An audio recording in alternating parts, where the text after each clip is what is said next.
क्या बोला? शुभ राग के प्रति हे बुद्धि आ गई। समझ में आ गई सभी को? निषिद्ध का अर्थ क्या है? निषिद्ध करो नहीं करो ये मैटर नहीं है।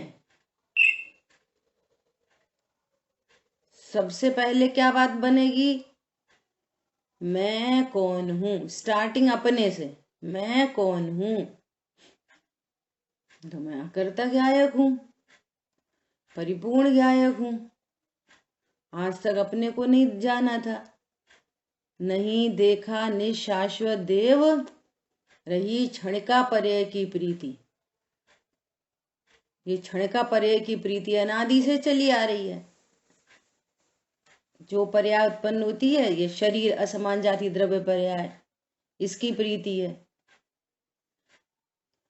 किसी को अशुभ भाव की भी प्रीति है, खाओ पियो मजे करो। किसी को शुभ भाव की प्रीति है, अरे हमारे दया दान पूजा पाठ। और शाश्वत देव पता ही नहीं है। नहीं देखा निशाश्वत देव, रही क्षणिका पर्याय की प्रीति। क्षम्य कैसे होंगे अपराध, प्रकृति की यही सनातन रीति। ये अपराध कैसे क्षम्य होगा? शाश्वत देव का पता नहीं और क्षणिका पर्याय की प्रीति है। ये सांख्यमति आदि क्या बोलते हैं? यही तो बोलते हैं सांख्यमति, सब चीज अनित्य है, अनित्य है, अनित्य है, अनित्य है, सब चीज अनित्य है। यही तो कहते हैं वो। बस पर्याय है, पर्याय है। शाश्वत देव का पता नहीं। नहीं देखा निज शाश्वत देव। तो अब यहां पर क्या कह रहे हैं कि निषिद्ध का अर्थ चल रहा है। आपको ध्यान से सुनना है, रिपीट करना है। निषिद्ध मतलब क्या? नहीं करो। करो नहीं करो का मैटर नहीं है। सबसे पहले ये जानो मैं कौन हूं। मैं गायक हूं, अकर्ता हूं, परिपूर्ण हूं, नंबर 1। नंबर 2, ये शुभ अशुभ भाव कौन है? शुभ अशुभ भाव कौन है? ये शुभ अशुभ भाव यहां पर कह रहे हैं ये आशब बंध तत्व हैं। शुभ अशुभ भाव, शुभ अशुभ परिणाम आशब बंध तत्व हैं। ये शुभ राग स्वयं दुख स्वरूप है। शुभ राग दुख स्वरूप है। अब आप लौकिक में भी किसी को दुख स्वरूप जानोगे तो फिर क्या होगा? उसकी हेता भाषित होगी नहीं होगी ज्ञान में?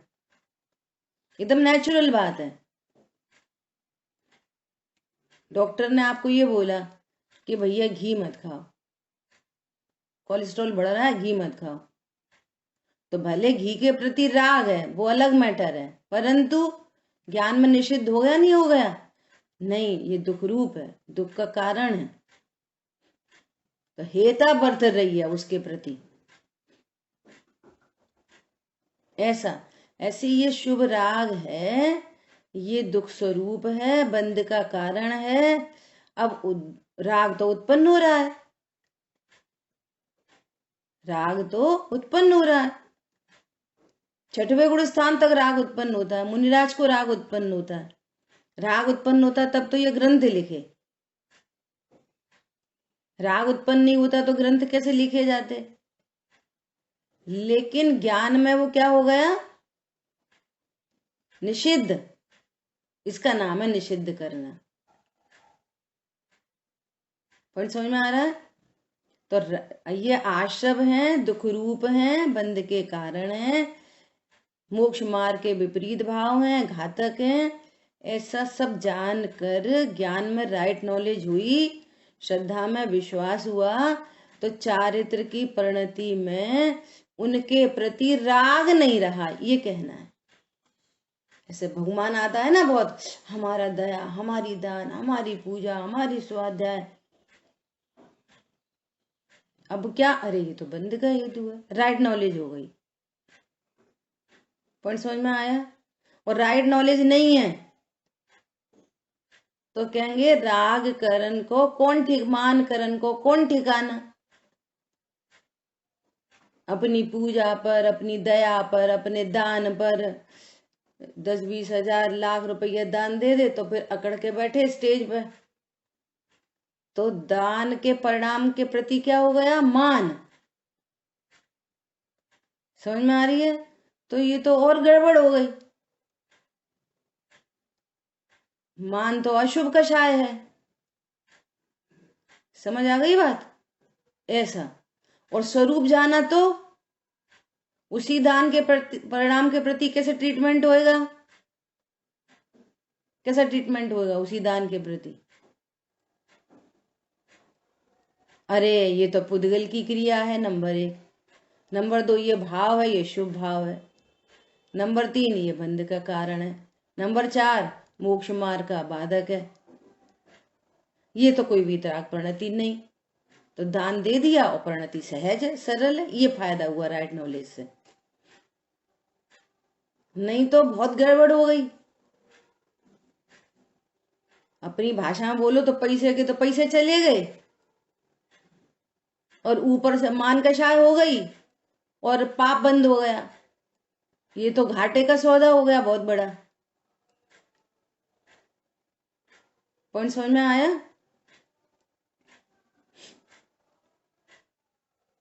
ध्यान से सुनो। अभी कौन रिपीट करेगा? मैंने 2-3 बार बोल दिया। अब आपको ये शुभ राग को तीनों पर्याय में लगाना है, ज्ञान में, श्रद्धा में और चारित्र में। बोलो, कौन बोलेगा?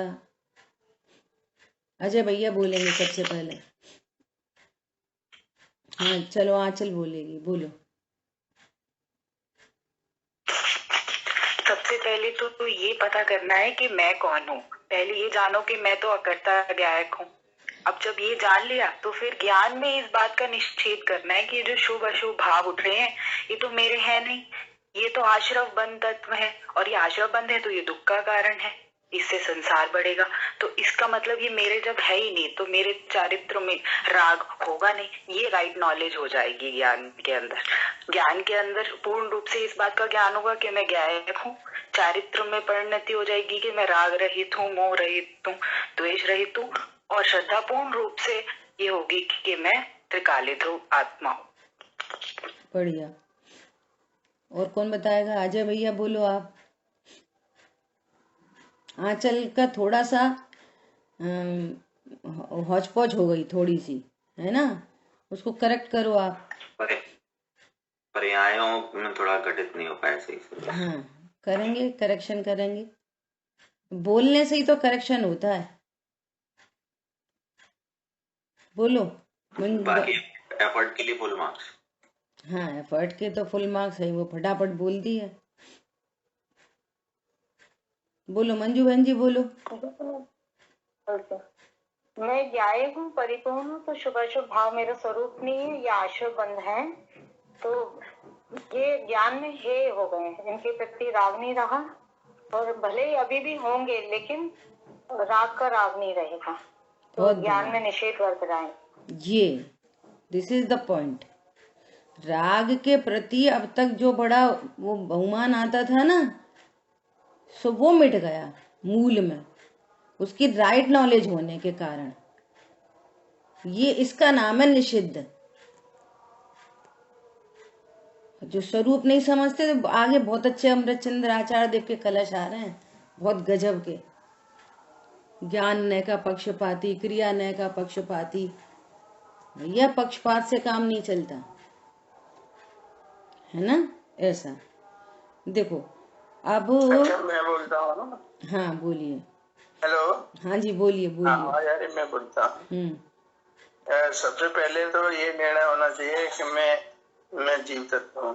जीव तत्व जब हुआ तो मैं फिर क्या है उसमें कि मैं ज्ञायक हूँ और अकर्ता हूँ। अनंत गुणों का धारी हूँ, अनंत मतलब उसकी महिमा आना चाहिए। और जो ये राग है, जो राग मुझे क्षण क्षण होता है, ये मेरा स्वरूप नहीं है, क्योंकि ये जो है ना वो आश्रव तत्व है और बंधे के कारण, चाहे वो भले शुभ राग हो, दर्शन पूजा पाठ आदि हो, है ना, तो ये शुभ राग है, बंधे के कारण है। इसलिए इनमें धर्म बुद्धि नहीं होना चाहिए।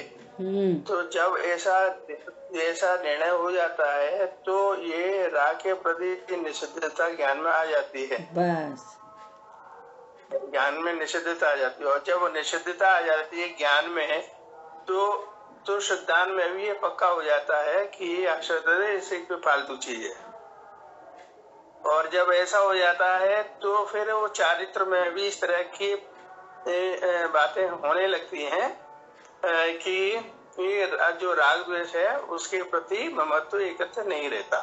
बहुत बढ़िया। एकत्व ममत्व नहीं रहता, कर्तृत्व भोक्तृत्व नहीं रहता, उसके प्रति राग नहीं रहता मूल में। जो अभी राग के प्रति अनंत, इस राग को बोलते हैं अनंत अनुबंधी। राग के प्रति राग नहीं रहा। राग के प्रति राग होना अनंतानुबंधी राग है। सुनना, बहुत गजब की बात है। और राग तो उत्पन्न हो रहा है, परंतु राग के प्रति हे बुद्धि है, इसका नाम है प्रत्येकांश संजुलन राग। वेरी इंपॉर्टेंट, लिख लो इसको एज इट इज। राग के प्रति पर्याय मात्र से राग करता है। हाँ, तो राग से भी राग है, इसलिए अनंतानुबंधी। हाँ, राग के प्रति राग इक्वल टू अनंतानुबंधी राग। और राग के प्रति निषिद्धता चल रही है, उसका नाम है प्रत्येखान संजुलन राग। राग तो हो रहा है, अब क्या करें, जब तक पूर्ण वीतरागता नहीं होगी तब तक राग उत्पन्न होगा। चौथे गुण स्थान में राग है, पांचवें गुण स्थान में राग है, मुनिराज को राग है। राग नहीं हो तो ग्रंथ लिखने का भाव कैसे आए? राग नहीं हो तो शिष्यों को समझाने का भाव कैसे आए? है ना, आचार्य पद में कितने कार्यक्रम है वो कैसे हो?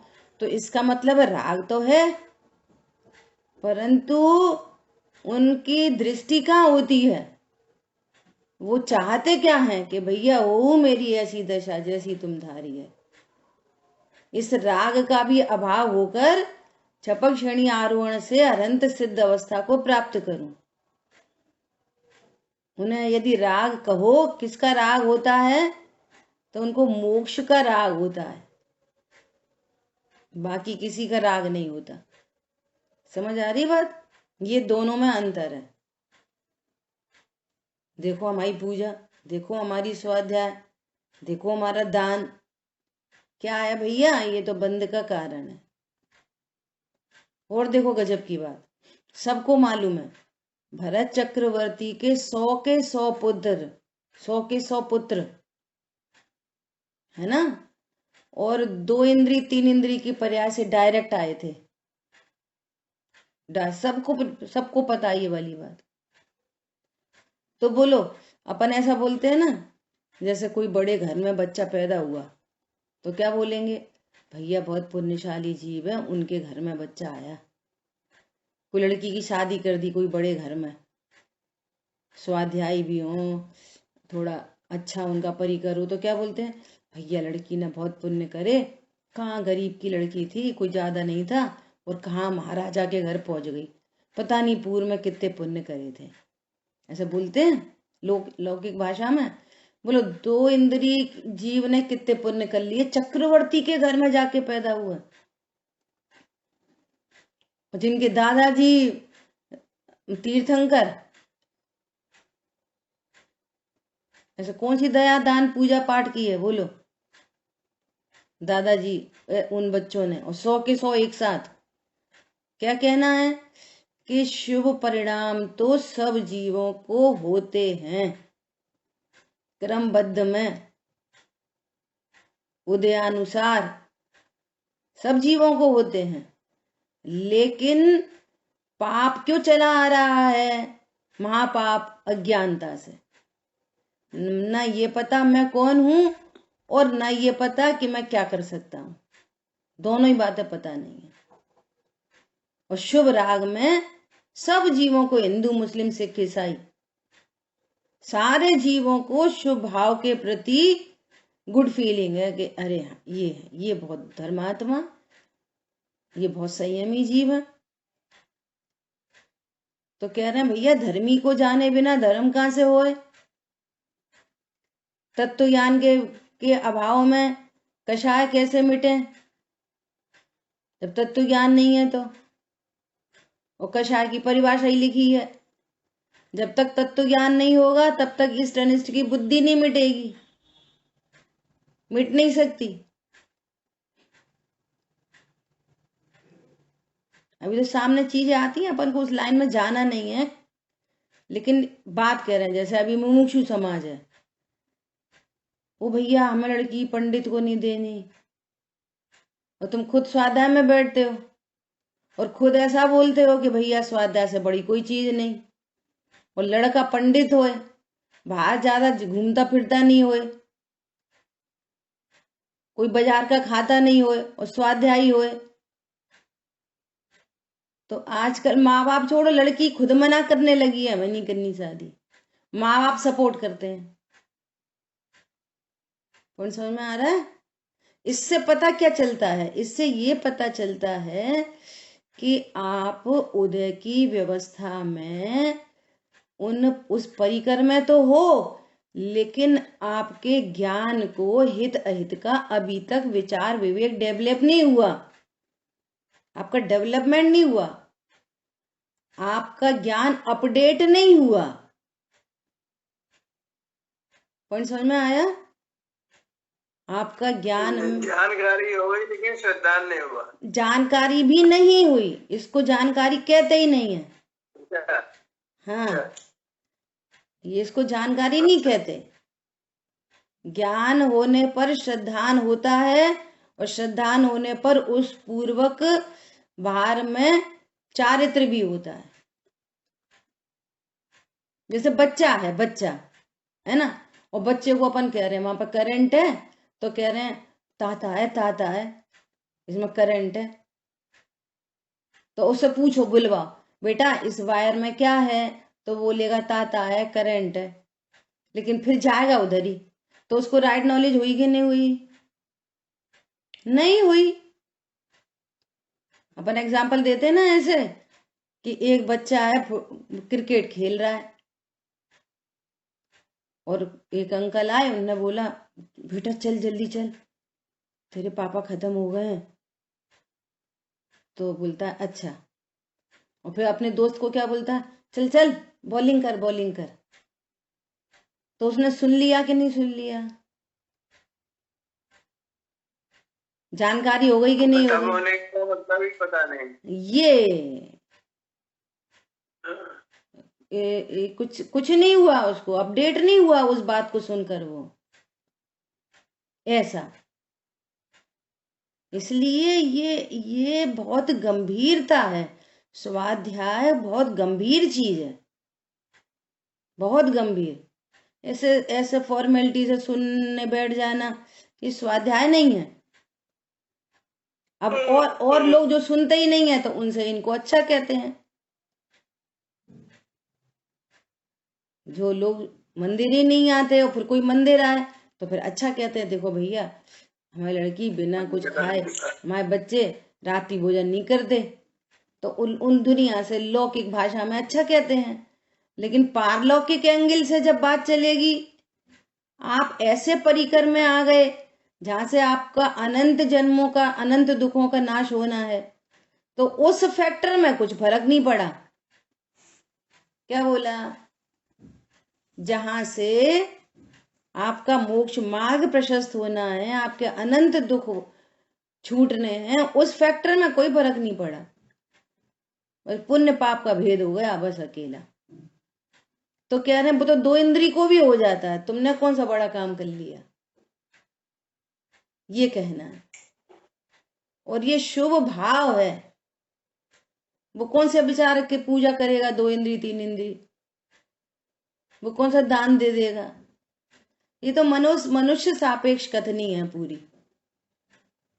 ठीक है। शुभ भाव शरीर की क्रिया नहीं, शुभ आत्मा की अमूर्तिक पर्याय का नाम है। शरीर की क्रिया का नाम शुभ भाव नहीं है, वो देह की क्रिया है। और जड़ चेतन की सब परिणति अपने अपने में होती है, ऐसा। अब देखो, जैसे शरीर की क्रिया हो रही है शुभ और परिणाम है अशुभ, जैसे विधान चल रहा है। अब जलम निर्पामीति स्वाहा, आप जल चढ़ा रहे हो, इसी समय कोई महिला आई तो देखा जो अब आई है, तो तुम्हारी क्रिया तो चल रही है शुभ और परिणाम क्या हो गया? अशुभ। इसका अर्थ क्या है? शरीर की क्रिया शुभ क्रिया शुभ क्रिया तो उपचार है, परिणाम है शुभ अशुभ, ऐसा। तो उसकी पहचान करा रहे हैं यहाँ पे कि भैया तुम समझो ये क्या चीज है, ठीक है। तो अब देखो, अब इस अर्थ का कलश रूप काव्य कहते हैं। संन्यस्तव्यमिदं समस्तमपि तत् कर्मैव मोक्षार्थिना।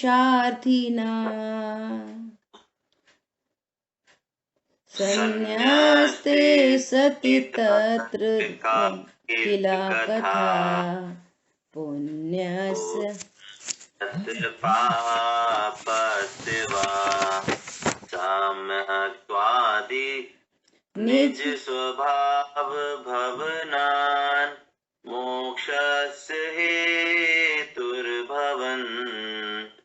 नैष्कर्म्य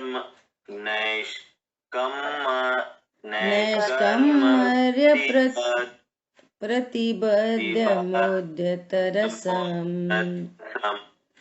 ज्ञानम स्वयं धावति। कितना गजब का कलश है, बहुत शानदार कलश है। क्या बोल रहे हैं? वो ज्ञान दौड़ा दौड़ा आता है, ऐसा कह रहे हैं। जो ज्ञान स्वरूप का निर्णय करके सम्यक ज्ञान रूप परिणमित होता है, तो केवल ज्ञान दौड़ा दौड़ा आता है। देखो, अर्थात अनंत सुख दौड़ा दौड़ा आता है। चाहे जैसा जगत परिणमे, यहाँ तो अनंत सुख दौड़ा दौड़ा आता है। देखो, केवली परमात्मा अनंत ज्ञान के धारी हो गए, अनंत सुख के धारी हो गए, अपना सुख अपने में आ गया। अब जगत में कौन कैसा परिणमन कर रहा है, करता है, हमको क्या। एक गजब की बात है। देखो क्या कह रहे हैं, मोक्षार्थी को, देखो मोक्षार्थी को, मुमुक्षु को, स्टार्टिंग कहां से कर रहे हैं? मुमुक्षु कहो, मोक्ष का इच्छुक या मोक्ष का अर्थी, एक ही बात है। आत्मार्थी को यह समस्त ही कर्म मात्र त्याग करने योग्य है। सुन लो भैया अच्छे से, समस्त ही कर्म त्याग करने योग्य है मोक्षार्थी को। अब त्याग करने योग्य है, और पूरी अभी वाली जो चर्चा हुई थी ना, वो लगेगी। त्याग करने योग्य अर्थात ज्ञान में कर्म का स्वरूप जानकर ये दुख रूप है, दुख के कारण है, बंध के कारण है, हम तो मोक्षार्थी हैं, और ये मोक्ष के विरुद्ध भाव है, घातक भाव है। तो अभी क्या करें कि अब शेष राग तो उत्पन्न हो रहा है। क्यों हो रहा है? क्योंकि स्वरूप में स्थिरता नहीं हो पा रही है, लेकिन हमारे ज्ञान में वे त्याज्य हो गए। राग के प्रति राग नहीं रहा और द्वेष के प्रति द्वेष नहीं रहा, दोनों बातें। न पाप के प्रति द्वेष है, न पुण्य के प्रति राग है। ये त्याग हो गया, इसका नाम है त्याग करने योग्य है। देखो, पुरुषा सिद्धि उपाय में भी चर्चा आई थी, कल वीर सागर जी भाई साहब ने भी उसको दोहराया। बच्चे ने पूछा पिताजी से, पापा स्कूल में टीचर ने शेर की कहानी सुनाई, शेर कैसा होता है? तो पापा ने बोला देख बिल्ली जैसा होता है, कैट फैमिली का होता है ना शेर, कैसा होता है? बिल्ली जैसा। अब मजबूरी है, व्यवहार से चर्चा करना मजबूरी है, बिल्ली जैसा होता है। तो अब वो बच्चा शेर को बिल्ली समझ ले तो बोलो क्या होएगा? मरण को प्राप्त होएगा सीधे सीधे। बिल्ली को तो पेट एनिमल है, बिल्ली तो,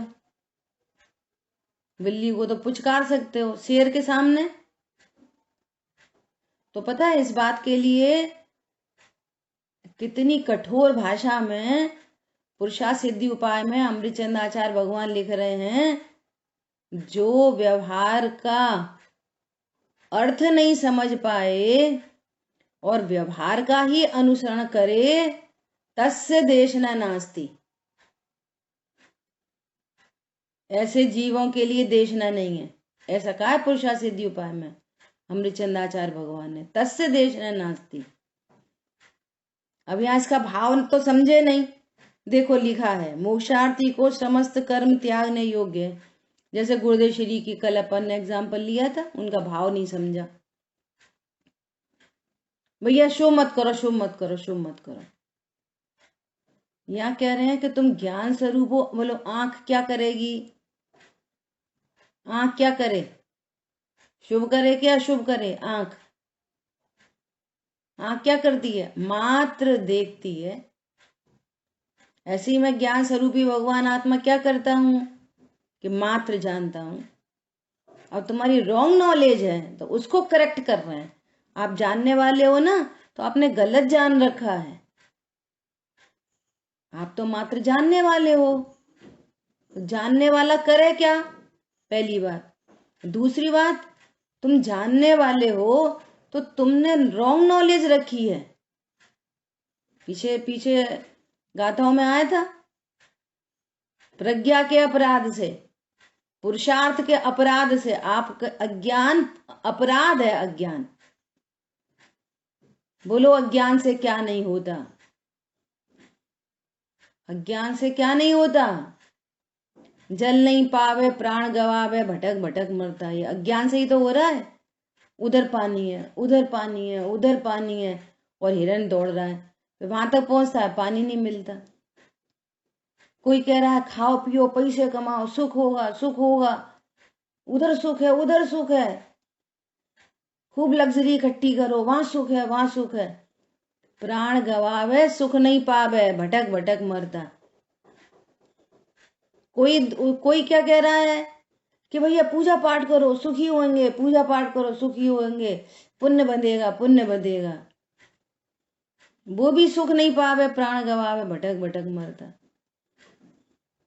फिर लोग अपनी होशियारी लगाते। क्या होशियारी लगाते?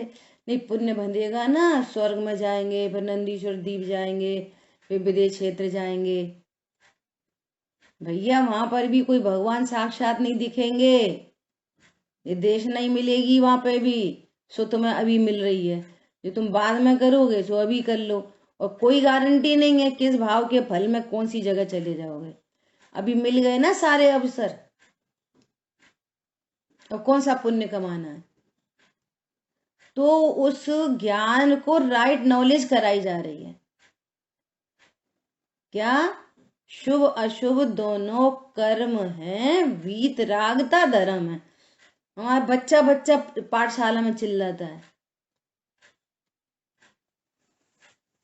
शुभ अशुभ कर्म है, वीतरागता धर्म है।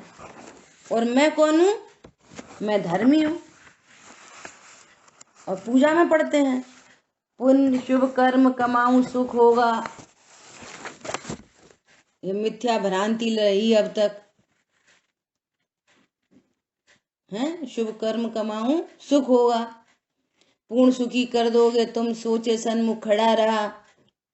सब पूजन में भेद विज्ञान के लिए सब लिखा है। कोई भैया पूजन के माध्यम से तत्व निर्णय करे, कोई स्वाध्याय के माध्यम से करे। पाप कर्म को तो त्याग दिया, स्थूल पाप को, और स्थूल पुण्य में लग गया। पुण्य को चाह रहा, अपनाना था। ये कितनी बड़ी रॉन्ग नॉलेज है। ये तत्व ज्ञान नहीं हुआ इसको।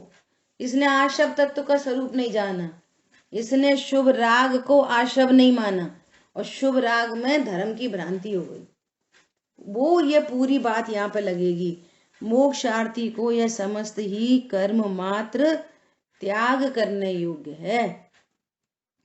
मोक्षार्थी मतलब मुमुक्षु मतलब आत्मार्थी, मुमुक्षु मतलब सुख का अर्थी, मुमुक्षु मतलब जो आत्मा को चाहता है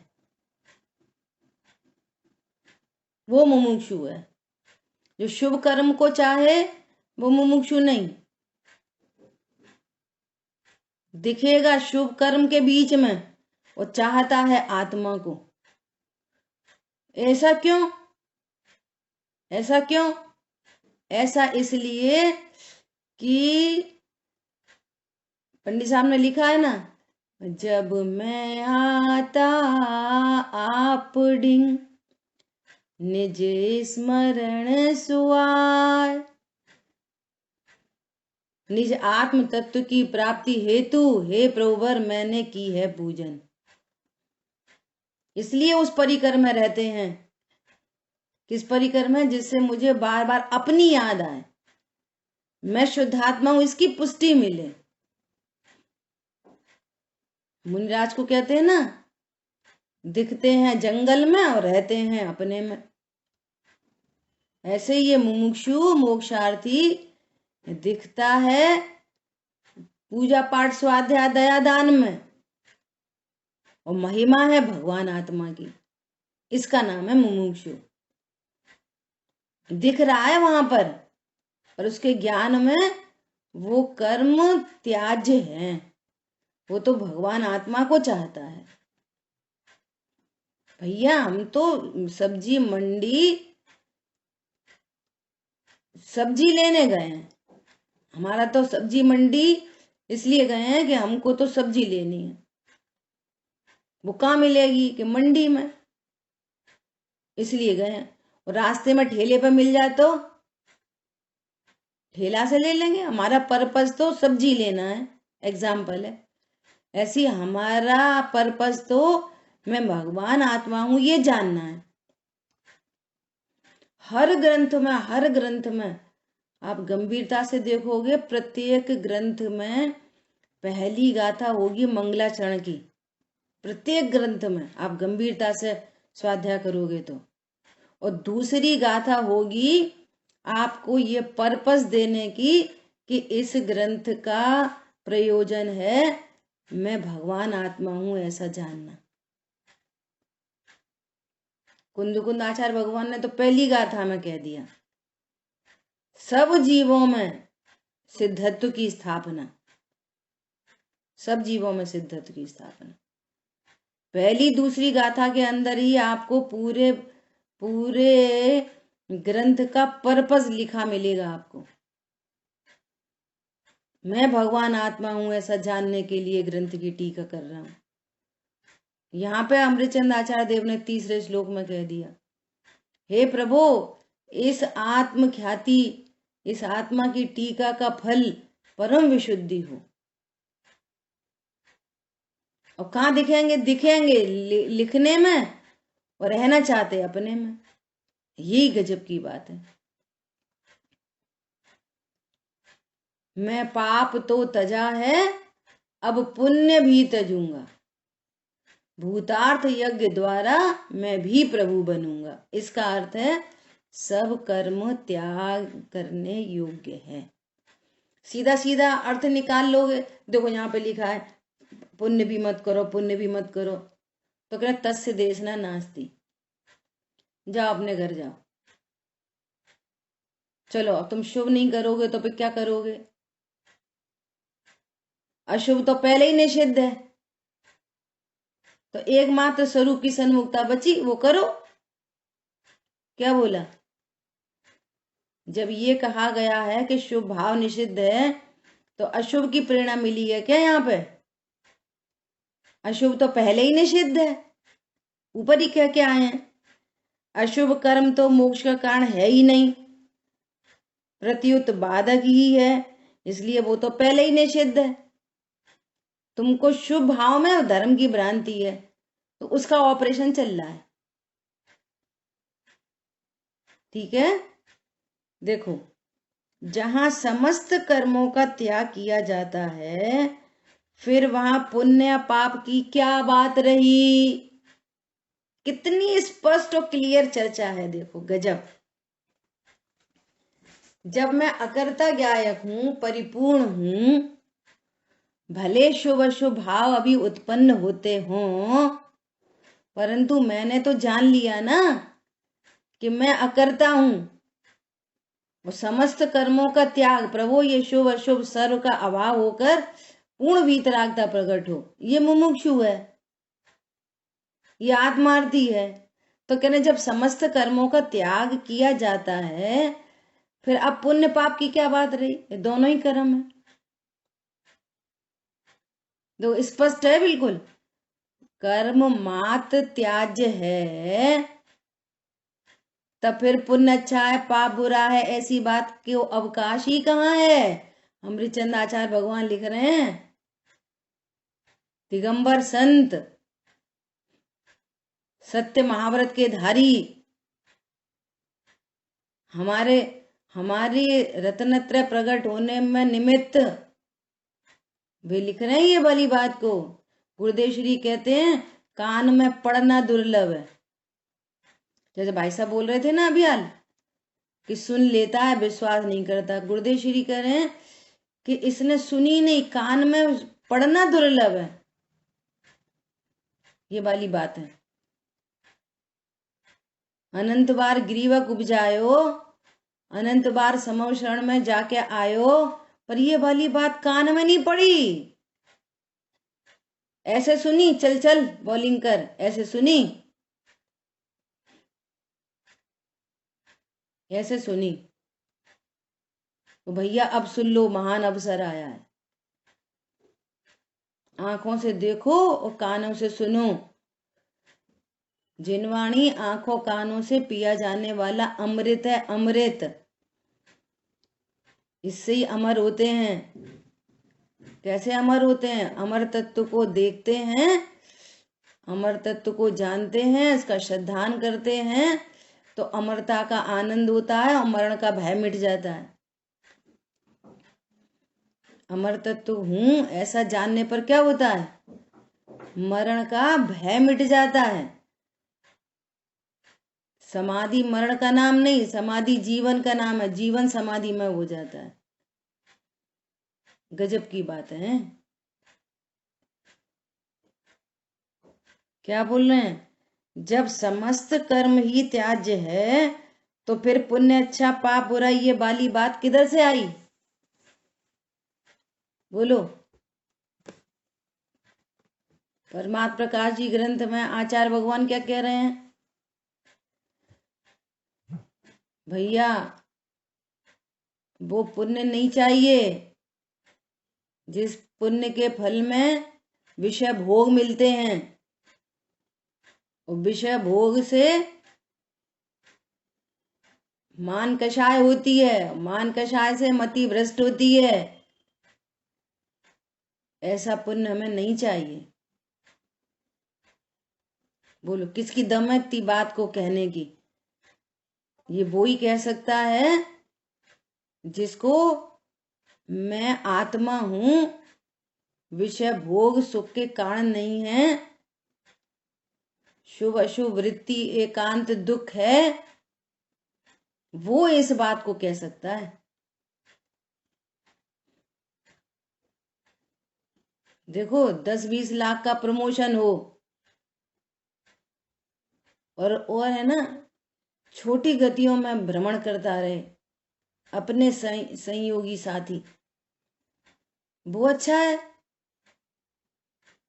ये थोड़े कम धन से तत्व ज्ञान पूर्वक शीघ्र शीघ्र 2-4 भव में अनंत सुखी हो जाए, वो अच्छा है। बोलो कौन सा मार्ग अच्छा है? क्या चाहिए? बोलो क्या चाहिए? अनंत काल के बाद सुख चाहिए कि 20-25-50 लाख चाहिए, करोड़ों रुपए चाहिए, क्या चाहिए? हमारा ज्ञान कहाँ झुकता है?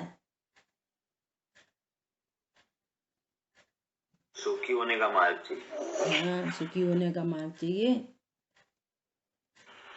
और देखो, कल भी कल्पना दीदी बोल रही थी, क्या? जो मांगे तो वो भागे, और जो त्यागे उसके आगे आगे दौड़े। और चक्रवर्ती, बलभद्र, ये 63 सलाह का पुरुष, ऐसे बड़े बड़े कौन बनते हैं? लोक में भी, वैमानिक देवों में कौन जाते हैं? जो विषय भोग को त्यागते हैं, स्वरूप को चाहते हैं, उनको मिलते हैं उच्च पद। ऐसी बात है। तभी क्या कह रहे हैं? कर्म मात्र त्याज है, तब फिर पुण्य अच्छा पाप बुरा, ऐसी बात को अवकाशी कहा है। कर्म सामान्य में दोनों आ गए। समस्त कर्म का त्याग होने पर देखो, सम्यक्तवादी अपने स्वभाव रूप होने से, परिणमन करने से, मोक्ष का कारणभूत होता हुआ निष्कर्म अवस्था के साथ जिसका उद्यत उत्कट रस प्रतिबद्ध है, ऐसा ज्ञान अपने आप दौड़ा चला आता है। देखो कितनी गजब की बात कह रहे हैं। क्या कह रहे हैं? जब समस्त कर्म निषिद्ध हो गया तो अब वो ज्ञान कहाँ जाएगा? गायक के सन्मुख होएगा, तब होगी निष्कर्म अवस्था। निष्कर्म अवस्था मतलब मैं अकर्ता हूं ऐसा ज्ञान, मैं अकर्ता हूं ऐसा विश्वास, और इस ज्ञान विश्वास पूर्वक परिणति में अकर्ता पने का आनंद, और सब कर्म का टेंशन मिट गया और अकर्तृत्व का आनंद प्रकट हो गया। टेक्निकल भाषा में बोलो, वीतरागता प्रकट हो गई। सो ये वीतरागता निष्कर्म अवस्था है। स्वरूप जानने पर ऐसा काम हुआ। मैं पाप तो तजा है, अब पुण्य भी तजूंगा। कैसे तजूंगा? स्वभाव की सन्मुखता पूर्वक, भूतार्थ यज्ञ द्वारा। भूतार्थ यज्ञ, ज्ञान में मैं ज्ञायक हूं ऐसा निर्णय अनुभव करना, ये भूतार्थ यज्ञ है, जिसमें सारे कर्म कटते हैं, कर्म होम हो जाते हैं। मोह की चट्टान टूटी और शांति निर्जर बह रहा। ये कह रहे हैं ना, ज्ञान अपने आप दौड़ा आता है। अब यही है, ये शांति निर्जर बह रहा। यह शांति धारा हो अखंड, चिरकाल तक बहती रहे। ये वीतराग परिणति प्रकट हो गई, अब ये अनंत काल तक बहती है। इसकी वृद्धि होती है, वीतरागता वृद्धि हो जाती है, पूर्णता हो जाती है, फिर अनंत काल तक बहती रहती है। दुनिया क्या समझ रही है? वो पानी को चढ़ाते हैं, वो शांति धारा है। अब उसके नाटक चालू हो गए। पागलपन का कोई ठिकाना थोड़ी है। शांति धारा क्या है? आगे आ रही है चर्चा। ज्ञान धारा है वो शांति धारा है, और कर्म धारा है वो बंध धारा है। आत्मा में है शांति धारा, पानी में नहीं।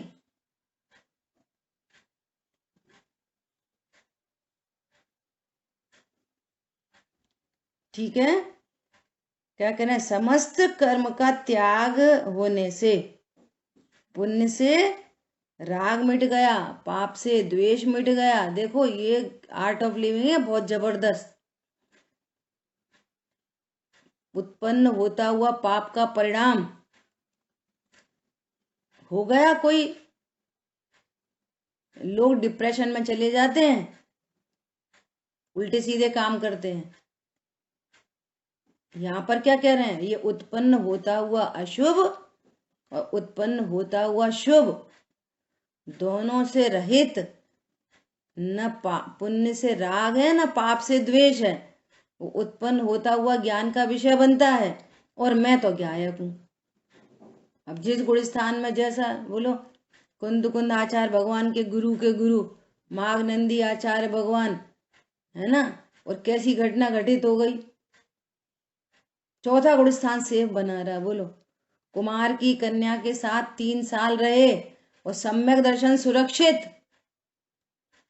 चारित्र से भ्रष्टता हो गई परंतु श्रद्धान में अडिग रहे और मोक्ष मार्ग प्रशस्त है।